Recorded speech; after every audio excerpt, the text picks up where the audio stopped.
Saudara, uji coba publik Mass Rapid Transit atau MRT sudah dimulai. Anda bisa ikut menjajal MRT sebelum dibuka secara resmi.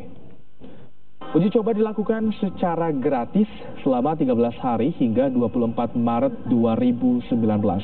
Uji coba publik dilakukan sejak pukul 8 pagi hingga pukul 4 sore. Kalau Anda mau mencoba, masyarakat, Anda tinggal mendaftar melalui website MRT Jakarta 1 hari sebelum waktu pemberangkatan. Masyarakat yang ikut diharapkan bisa membantu menyebarkan informasi soal transportasi anyar ini.